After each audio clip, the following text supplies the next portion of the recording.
이렇게 귀한 자리에 이렇게 초대해 주셔서 감사합니다. 네, 우리 목사님의 소개대로 저는 제자교회를 섬기고 있는 윤도진 목사입니다. 많은 분들이 저를 보면서 저희 가정을 보면서 참 부러워하는 것이 있어요. 아까 목사님 말씀해 주셨지만 특별히 어르신 분들이 참 좋아하시더라고요. 여러분도 부러워할지는 모르겠어요. 저희 집에 애들이 많다는 것. 큰 아들이 작년에 이제 대학을 갔습니다. 둘째 딸이 이제 11학년이 됐고요. 셋째 딸이 이제 9학년이고 넷째 딸이 이제 7학년에 있습니다. 2년 터울이로 줄줄이. 이렇게 1년 3년만 돼도 목회장 가정에 애들이 참 많은 편이잖아요. 근데 큰아들이 11살 때 자기 밑에 줄줄이 여동생만 있다고 이런 기도를 시작하더라고요. 남동생을 달라고. 아니 엄마 아빠도 기도를 안 하는데 동생도 3명이나 있으면서 남자 동생이 없다고 이제 기도를 하는 거예요. 이런 아들의 기도를 하나님이 어떻게 하셨을까요? 물론 들어주셨겠죠. 그래서 오늘 제가 이 자리에 서 있을 수 있는 것 같습니다. 제가 이대선 목사님보다 잘난 게 정말 하나도 없습니다. 성품과 인격과 사역과 말씀 제가 따라갈 수 없는데 요 딱 한 가지 제가 자랑할 건 자녀밖에 없다는 것. 제가 전에 섬기던 교회에서 12년 동안 사역을 하면서 단기 선교를 갈 수 있는 기회가 좀 자주 있었습니다. 그래서 제 아내를 제가 종종 이렇게 보냈는데요. 근데 단기 선교를 갈 때마다 하나님께서 저희 가정에 깜짝 선물을 뉴스를 이렇게 주시는 겁니다. 아프리카의 잠비아 선교를 준비해서 갈 때 아마도 아들의 이런 기도를 하나님께서 들으셨는지 5째 임신했다는 소식을 이제 알게 되었고 이 아들의 기도대로 남자 동생이 태어났습니다. 형의 기도로 얻은 아들이기 때문에 정말 귀한 아들이죠. 그 아들이 이제 초등학교 2학년이 되었습니다. 근데 하나님은 이 띠동갑인 형이 대학에 가면 막내 아들로 좀 외로울 것을 미리 안 하는지 저희도 생각지 못한 또 다른 선물을 이제 계획을 하고 계셨던 거죠. 아내가 이제 5세 출산을 이제 다 마치고 산후조리를 잘하고 몸이 회복되어서 라오스에 이제 단기 선교를 갈 수 있는 기회가 있었는데 가는 비행기 안에서 아무래도 몸이 이상하다고 이렇게 느꼈던 것 같아요. 여자분만 아는 그 직감이란 게 있죠. 남자분은 절대 모릅니다. 그래서 도착해서 검사를 해보니까 임신선이 이렇게 2줄이 선명하게 보였다는 참 기쁜 소식인데 이 소식을 제가 장모님이 저희 집 근처에 사셨거든요. 장모님한테 말씀드린 게 너무 죄송했어요. 여기 6명의 손자 손녀를 산후조리 해보신 분 계신가요? 아니 산후조리원도 아니고 참 너무했잖아요. 아무튼 그래 건강하게 태어난 이제 막내 딸이 이제 6살이 되었으면 킨더가든에 다닙니다. 이렇게 막내가 태어난 이후로 저희 아내는 선교지로 이제 안 가고 있습니다. 또 어떤 일이 일어날지 모르기 때문에 제가 주변에 2세 계획을 하시는 분들에게 정말로 자꾸 권면해 드립니다. 단기 선교 한번 갔다 와 보십시오. 우리 손자 손녀를 기대하시는 분들 아들 며느리 사위 할 거 없이 다 보내십시오. 하나님의 놀라운 축복을 저처럼 아마 맛보실 것입니다. 이렇게 저희 가정에 6명의 자녀가 있습니다. 참 많죠. 지금 제가 섬기는 제자교회 담임 목사로 지원할 때 속으로 좀 그랬습니다. 아니 애들이 이렇게 많은데 어느 교회가 담임 목회자로 이렇게 부르겠냐고. 근데 저희 제자교회 성도님들은 참 저보다 믿음이 좋으시더라고요. 아니 이곳 달라스에 제가 이제 부임해서 보니까 주변 교회 또 우리 이렇게 믿음이 좋으신 우리 목사님들, 이렇게 선배님들, 또 우리 성도님들을 많이 보면서 많은 용기와 힘을 얻습니다. 참 우리 이대선 목사님도 저에게 형님처럼 얼마나 힘을 주시는지요. 또 우리 형제교회처럼 옆에 우리 함께 한우리교회의 그 모습을 보면서 항상 도전을 받습니다. 은혜를 받습니다. 그래서 그런지 우리 사우스웨스턴 신학교에서 가장 사역하고 싶은 교회 1위가 한우리교회라는, 그리고 2위가 제자교회라는 저희끼리만의 이야기가 있습니다. 이렇게 제가 자녀를 키우면서 또 교회 사역을 하면서 항상 느끼는 마음이 있습니다. 아마 가정을 세우고 교회를 섬겨오셨던 모든 분들이 공감하는 단어일 텐데요. 성령의 열매 중에 오래 참음이라는 성품이 있죠. 영어로 patient, long suffering이라는 둘 다 이렇게 오래 참음이라는 뜻을 가지고 있습니다. 그 중에서 이 long suffering이라는 그 단어가 참 제 삶 가운데 사역을 하면서 많은 도전을 주는 단어입니다. 여러분도 지금까지 오랜 시간 참아가면서 또 인내하면서 지나와셨던 모든 일들이 있으셨을 겁니다. 때로는 정말 언제까지 참아야 하는지, 언제까지 기다려야 하는지, 저희가 아무리 오랜 시간 기도를 해도 하나님이 내 기도에 응답하지 않으시는 것 같고, 심지어 하나님께서 우리의 그 고통 속에 방치해 놓고 있다는 그런 느낌까지 들 때가 있습니다. 기나긴 터널을 끊임없이 지나가야 될 때, 그럴 때가 여러분 가운데 있으셨을 것입니다. 여러분, 이 고난의 여정을 어떻게 인내하며 살아오셨습니까? 어떻게 참고 이 시간을 견디고 있으신지요? 성경에 나오는 인물 중에 우리가 고난을 생각하면 떠오르는 사람이 있습니다. 오늘 함께 읽었던 우리 욥기의 욥이라는 사람이죠. 하나님은 이러한 욥에 대해 오늘 본문 8절에 이렇게 자랑을 하십니다.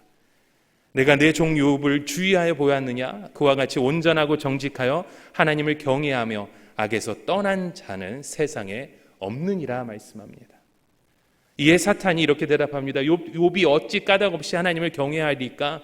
주께서 그와 그의 집과 그의 모든 소유물을 울타리로 두르심 때문이 아니니까 라고 답변을 하죠. 여러분, 이 사탄이 했던 이 질문을 우리가 한번 생각해 보기 원합니다. 욥이 어찌 까닭 없이 하나님을 경외하리까? 쉬운 성경 말씀에는 이렇게 번역합니다. 욥이 아무런 이유 없이 하나님을 사랑하는 줄 아십니까? 오늘 이 질문에 대해서 여러분, 저희와 함께 이 질문, 이 고백에 대해서 우리가 한번 살펴보기 원합니다. 여러분은 왜 하나님을 사랑하십니까? 왜 하나님을 사랑하십니까? 우리가 하나님을 사랑하는 그 진짜 이유가 무엇입니까? 사탄은 하나님에 대한 우리의 그 사랑을 늘 왜곡합니다. 그럴싸한 거짓말들로 우리를 유혹하죠. 믿지 마, 다 믿지 마, 너를 다 이용하는 거야. 부부를 싸움을 할 때도 우리의 상처를 들고 와서 이런 마음을 줍니다. 그래, 한평생 너를 이용했잖아. 너를 부려먹었잖아. 이건 너를 사랑하는 게 아니야. 교회도 다 똑같다. 내가 다 헌금하고 봉사하고 내가 필요하니까 너를 반기는 거지. 사람들도 다 너를 이용하는 거야. 이렇게 우리를 충동시킵니다. 불신을 갖게 하고 불만을 품게 하죠. 이런 사탄이 얼마나 고단수인지 이제 하나님에게도 덤빕니다. 하나님이 욥에 대해 갖고 있는 그 신뢰감에 대해서 이렇게 묻는 겁니다. 욥이 까닭 없이 하나님을 사랑한다고 생각하세요? 욥이 아무런 이유 없이 하나님을 진짜 사랑하는 줄 아십니까? 이 고난시간을 지나가고 있는 이 시간, 우리가 주님의 십자가를 바라보며 우리는 왜 하나님을 사랑하는가? 이 근본적인 그 대답을 함께 살펴보고자 합니다. 참 부정하고 싶지만 사탄은 우리가 왜 하나님을 사랑하는지 너무나도 잘 알고 있습니다. 대부분의 성도들이 이유 없이 우리 하나님께 충성하지 않는다는 것을 알고 있죠. 이 말을 참 인정하고 싶지는 않지만 어떤 면에서 저와 여러분의 그 마음을 정확하게 찌르고 있는 말입니다. 욥이 아무런 이유 없이 하나님을 사랑하는 줄 아닙니까? 우리가 아무런 이유 없이 하나님을 사랑하는 줄 아세요? 이 질문에 대해서 저희는 깊이 생각해 봐야 합니다. 우리는 왜 하나님을 사랑하는지. 여러분, 무엇 때문에 하나님을 사랑하십니까? 왜 이 새벽에 나와서, 이 아침에 나와서 주님을 간절히 찾고 기도하는 그 이유가 무엇입니까? 하나님을 사랑하는 그 진짜 이유가 무엇입니까? 이 질문을 우리가 다르게 생각해 보면 이런 물음이 될 수 있습니다. 우리가 고난에 빠질 때에도 하나님을 진정으로 사랑할 수 있느냐는 겁니다. 어려움을 당하고 시험을 당하고 고통을 당해도 여전히 하나님을 사랑할 수 있으십니까? 우리의 사업이 부도가 나고 뱅크럽시 당하고 자식이 병들고 고통을 당해도 내 친구가 배신을 하고 억울한 일을 당해도 지금처럼 여전히 하나님을 찬양할 수 있으십니까? 사탄은 욥이 하나님을 사랑하는 그 이유가, 그 동기가 축복 때문이라고 말했습니다. 그 당시에는 물질적인 축복이 바로 하나님의 축복이라고 생각했죠. 물질의 복을 받고 건강하면 하나님께서 그를 축복하신다고 생각했던 겁니다. 하지만 재산을 잃고 병들고 고난이 찾아오면 그에게 어떤 죄가 있어서 하나님께서 벌하신다고 여겼던 것이죠. 그래서 사람들은 고난을 당하는 그 욥을 보면서 뒤에서 수군거립니다. 욥에게 숨은 죄가 있어서 그렇다고 그를 비난하며 정죄했던 것이죠. 여러분, 우리가 하나님을 잘 믿고 성령 충만하기만 하면 우리에게 고난이 없습니까? 우리가 정말로 하나님을 잘 믿으면 우리에게 어떤 어려움도 고통도 시련도 없다고 성경이 말씀하고 있습니까? 아니죠. 우리가 잘 아는 히브리서 11장 믿음장이라고 하는 11장에 보면 믿음의 선배들의 모습들이 나옵니다. 32절에 내가 무슨 말을 더하리요 기드온, 바락, 삼손, 입다와 다윗과 사무엘과 및 선지자들의 일을 말하려면 내게 시간이 부족하리로다. 그러면서 36절부터 또 어떤 이들은 조롱과 채찍질 뿐 아니라 결박과 옷에 갇혀서 시련도 받으며 돌로 치는 것과 톱을 켜는 것과 시험과 칼로 죽임을 당했다고 말합니다. 그리고 38절에 가서 이런 사람은 세상이 감당하지 못하느니라 라고 말합니다. 어떤 이들에게는 구원받고 해결받는 그 믿음이 어떤 이들에게는 고난이 견딜 수 있는 그 믿음이 되었다는 겁니다. 우리에게 믿음이 없다면 감당할 수 없는 그 일들이 우리의 믿음 때문에 감당하며 나아갈 수 있었다는 것이죠. 마치 다니엘의 그 세 친구의 그 고백처럼 그리 아니하실지라도, 여러분, 그리 아니하실지라도 주님을 찬양하겠다고, 주님을 예배하겠다고, 나의 목숨을 가져간다 할지라도, 내 모든 것을 다 가져간다 할지라도, 여러분, 주님을 사랑하실 수 있으십니까? 그 고백을 이 자리에서 여러분 드리고 있으신지요? 우리는 주님께 헌신을 하면 마땅히 주님께서 이것을 다 책임져 주실 걸로 생각합니다. 내가 가진 것을 다 드리면, 내 모든 물질과 열정과 그 시간을 다 드리면 주님께서 나를 축복해 주실 것으로 기대를 하죠. 그런데 어떻습니까? 오히려 우리에게 더 큰 시련이 찾아오고 더 큰 아픔이 찾아오고 오히려 더 큰 시험들이 우리에게 다가오지 않았습니까? 그래서 다윗은 시편 73편 2절에 이렇게 고백했던 겁니다. 나는 거의 넘어질 뻔하였고 나의 걸음이 미끄러질 뻔하였으니. 힘을 다해 하나님을 찬양했는데, 하나님 왜 나에게 이런 시험을 주십니까? 이렇게 하나님 앞에 충성했는데 하나님이 왜 나에게 이런 고통을 주십니까? 이만큼 하나님을 섬기며 왔는데 왜 나에게 이런 시련을 주십니까? 하나님, 나 넘어질 것 같고 미끄러질 것 같습니다. 이런 마음을 다윗도 가졌던 것입니다. 욥도 이 연단의 기간이 길어지면서 하나님 앞에 탄식도 하고 푸념도 했었죠. 하지만 욥기 1장 21절에 했던 그의 그 고백이 진정한 그의 마음의 고백이었음을 보게 됩니다. 주신 이도 여호와시요 거두신 이도 여호와시니 여호와의 이름이 찬송을 받으실지니이다. 욥의 이 고백은 축복 때문에 하나님을 사랑한 것이 아니라는 걸 우리에게 보여줍니다. 여러분, 우리가 받을 축복 때문에 하나님을 사랑하는 것이 아니라 우리를 통해 이루어 가실 그 십자가의 그 길을 바라보며 이 고난 가운데서도 주님을 힘써 사랑할 수 있는 그런 믿음의 고백들이 이 고난 주간에 저와 여러분의 삶을 통해서 일어나길 주님의 이름으로 간절히 축원합니다.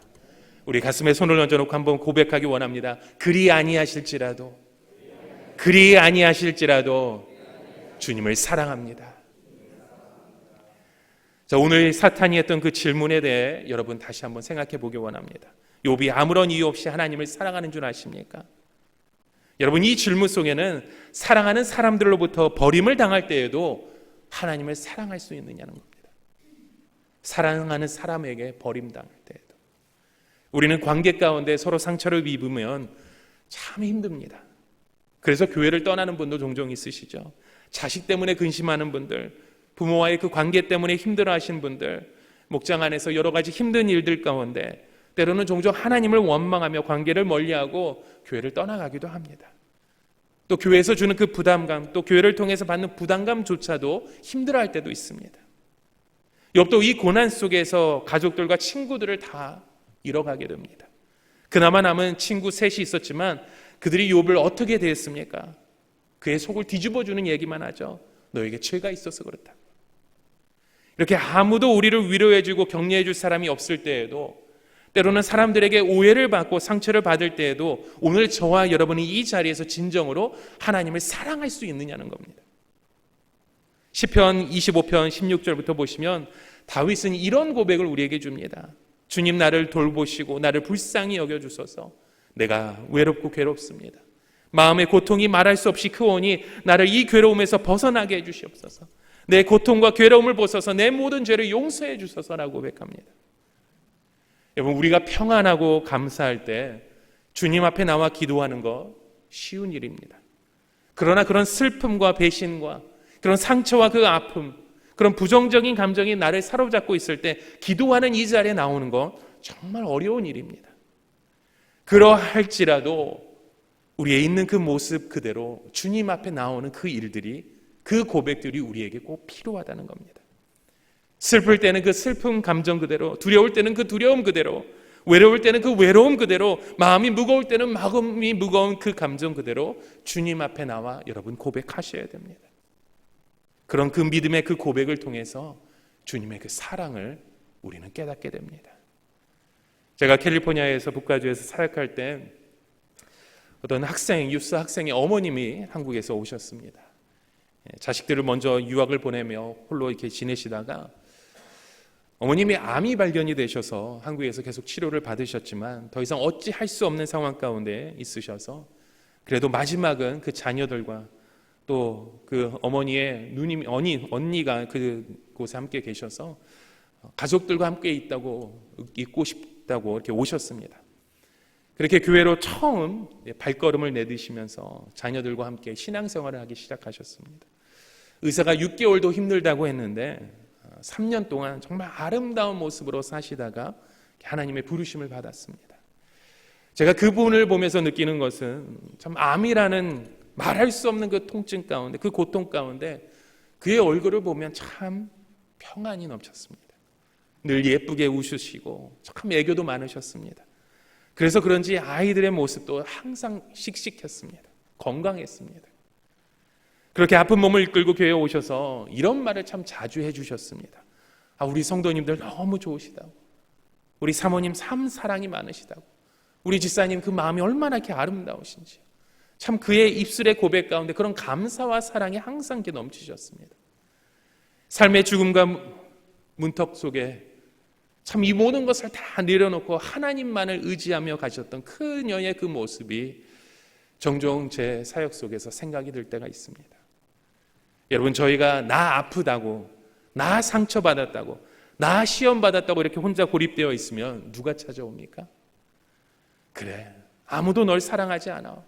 하나님도 사람도 다 너를 버렸어. 이런 사탄의 속삭임에 우리의 마음은 무너질 수밖에 없습니다. 그래서 오늘 우리는 이 질문에 대해서 여러분 심각하게 생각해 보셔야 합니다. 사람들이 아무런 이유 없이 하나님을 사랑하는 줄 아십니까? 욥이 아무런 이유 없이 하나님을 사랑한 줄 아세요? 이 질문을 다시 돌아보면 하나님이 침묵하시는데도 사랑할 수 있느냐는 겁니다. 여러분, 이러한 침묵 속에서도 하나님을 사랑하실 수 있으십니까? 이것이 가장 어려운 부분이라고 저는 생각이 됩니다. 아무리 불러도 대답 없는 그 상황, 이 침묵을 우리는 참 많이 답답해 하잖아요. 왜 나에게 이런 고난을 주시냐고. 왜? 사실 이 왜라는 질문은 우리의 삶 가운데 참 어려운 순간에 따라오는 고백들입니다. 설명을 해달라는 거죠. 그런데 하나님은 좀처럼 이 질문에 대답을 안 하십니다. 여러분, 왜 하나님은 침묵하실까요? 왜 하나님은 오늘도 우리의 그 기도 가운데 아무런 응답을 주시지 않을까요? 하나님이 침묵하시는 이유는 우리에게 어떤 답변을 주신다 해도 아마도 그것을 우리가 온전히 이해하지 못하기 때문이라고 저는 생각도 합니다. 이해할 수 없겠죠. 그렇다면 하나님이 이렇게 우리 삶 가운데 침묵하실 때 오늘 우리는 어떻게 해야 합니까? 아무런 하나님의 말씀이 들리지 않을 때 저희는 어떻게 해야 합니까? 어떻게 사랑하며 살아갈 수 있을까요? 먼저 우리는 하나님께서 우리의 삶 가운데 침묵할 수 있는 권리가 있다는 것을 여러분 기억하셔야 합니다. 하나님은 침묵하실 권리가 있으십니다. 욥의 삶을 여러분 다시 보십시오. 1장에서 시작했던 그 욥기가 욥기 38장에 와서야 드디어 하나님이 말씀하기 시작합니다. 정말 고생할 만큼 다 고생을 다 시키시고 그때서야 나타나시지만 이 욥의 질문에 대해서는 단 한마디도 답변하지 않으시죠. 단지 하나님 자신의 통치권과 주권과 지혜를 말씀하시면서 나는 무엇이든지 할 권리가 있다고 선언을 하십니다. 여러분, 우리 하나님은 침묵하실 권리가 있으시고 무엇이든지 할 권리가 있으심을 믿으셔야 합니다. 우리의 그 모든 이유도 갖고 계시고 우리의 목적도 가지고 계시는 분이 우리 하나님 아버지라는 그 사실을 여러분 우리는 먼저 믿어야 합니다. 하나님이 나의 기도에 응답하지 않으셨지만 내가 모르는 그 이유, 내게 설명하지 않는 그 이유가 있음을 믿고 그리 아니하실지라도 주님을 사랑하는 그 고백이 우리 안에 넘치길 주님의 이름으로 간절히 축원합니다. 다시 한번 이 질문에 대해 여러분 생각해 보십시오. 욥이 아무런 이유 없이 하나님을 사랑하는 줄 아십니까? 사실 사탄은 이런 우리의 신앙을 바라보면서 비웃는 겁니다. 하나님은 너를 사랑하지도 돌보지도 않고 내 기도도 듣지 않으신다며 끊임없는 그런 하나님과 우리의 사이의 신뢰감을 흔드는 것이 바로 이 사탄이 하는 짓들입니다. 이럴 때 우리는 선포해야 됩니다. 나는 하나님이 주시는 축복 때문이 아니라 나를 죽기까지 사랑하신 그 예수 그리스도의 그 사랑 때문에 주님을 사랑한다고. 여러분, 이 고난 주간을 지나가며 주님의 십자가를 바라보는 이 시간, 다시금 주님의 사랑을 우리 마음 깊이 새기실 수 있는 저희 모두가 되시길 주님의 이름으로 간절히 축원합니다. 죽기까지 나를 사랑하신 주님만을 바라보십시오. 제가 아주 어렸을 때 저희 집에 어머니 아버지께서 제가 태어나기 전부터 개척교회를 시작하셨습니다. 부모님이 인천에서 개척교회를 시작하실 당시에 저희 집에 원치 않던 사고가 있었습니다. 저희가 새들어 살고 있던 집주인의 아들이 사춘기에 방황을 했던 좀 불량한 학생이었습니다. 어느 날 집 앞에서 불장난을 한다고 아마 다 쓴 석유통이 있죠. 석유통 안에 불을 넣었던 것 같습니다. 순식간에 그 안에 조금 남아있던 석유와 함께 불이 확 일어나기 시작하면서 플라스틱 석유통이기 때문에 이게 점점 풍선처럼 막 부풀러 올랐던 것 같습니다. 그리고 금방이라도 터질 것 같았는지 그 석유통을 발로 차버린 것이 저만큼 땅에 그림을 그리며 놀고 있던 저희 누님, 5살밖에 안 된 누님 등에 덮쳤습니다. 순식간에 몸에 불이끼리 번졌고 때마침 지나가던 어른이 보고 불을 꺼주었긴 했지만 이미 온몸은 시커멓게 불에 그을리고 말았습니다. 이렇게 원치 않던 사고로 온몸에 40%의 화상을 입은 저희 누님은 바로 병원에 실려갔었죠. 보통 의사들은 말합니다. 온몸에 30% 이상의 화상이 일어나면 목숨이 위태로운 상황이라고. 그 사건으로 저희 가족은 얼마나 힘든 고통의 시간을 함께 보냈는지 모릅니다. 만약 그 당시 믿음이 없이 그 사고를 당했다면 아마도 저희 부모님은 별의별 생각을 다 했을 것 같습니다. 아니, 믿음이 있어도 힘들지 않겠습니까? 왜 우리에게 이런 일을 주시냐고요. 어떻게 하나님의 교회를 세운다고 힘들게 개척해서 목회하는 이 가정 가운데 이러한 일들을 주시냐고요. 이곳에서 어떻게 하나님의 사랑을 알 수 있겠습니까? 느낄 수 있겠습니까? 이렇게 너무나도 큰 시련이 저희 가정을 휩쓸고 지나갔을 때 저희 부모님은 성경 말씀에 예레미야 31장 20절의 말씀, 그 말씀을 붙들어 주셨다고 합니다. 내가 그를 책망하여 말할 때마다 깊이 생각하노라. 내가 이 일을 생각할 때마다 깊이 생각하셨다는, 이것은 주님의 무관심 속에 생긴 사건이 아니라 하나님이 깊이 생각하시는 끝에 주시는 연단이라는 거죠. 주님께서 이 모든 일들을 알고 계시고 이 모든 일들을 통해서 반드시 긍휼히 여기시겠다는 그 말씀을 먼저 주셨다는 겁니다.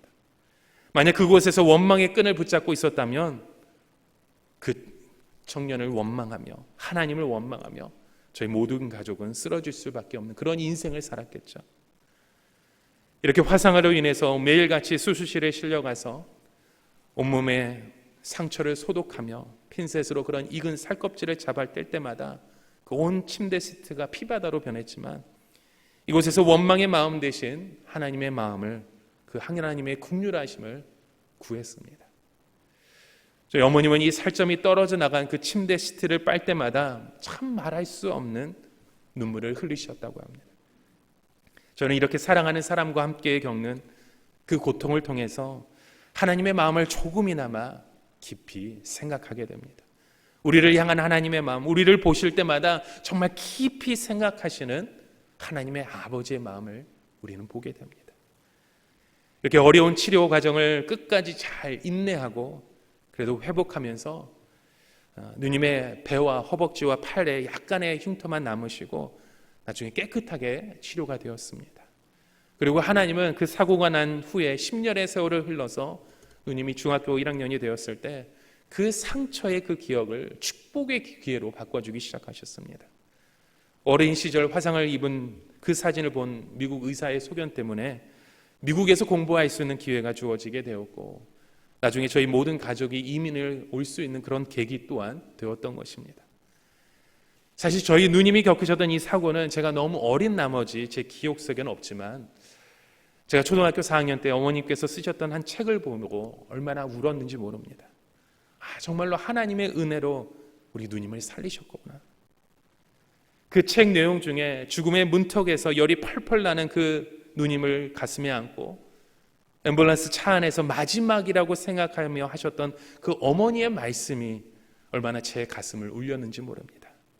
명아야, 명아야, 우리 너한테 불 던진 그 오빠 용서하자, 용서하자. 그리고 불에 그을로 온몸이 퉁퉁 부어서 말도 나오지 않는 그 입 속에서, 엄마, 나 괜찮아요. 엄마, 나도 용서해요. 명아야, 너 예수님 사랑하지? 예수님 사랑해요. 예수님도 우리 명아를 너무나 사랑하신단다. 예수님도 너를 사랑한단다. 여러분, 예수님을 사랑하십니까? 예수님을 진정으로 사랑하십니까? 목숨을 다해 여러분 사랑하고 계십니까? 우리의 입술을 열어 고백할 수 있을 때 그 마음을 다해 여러분 고백하십시오.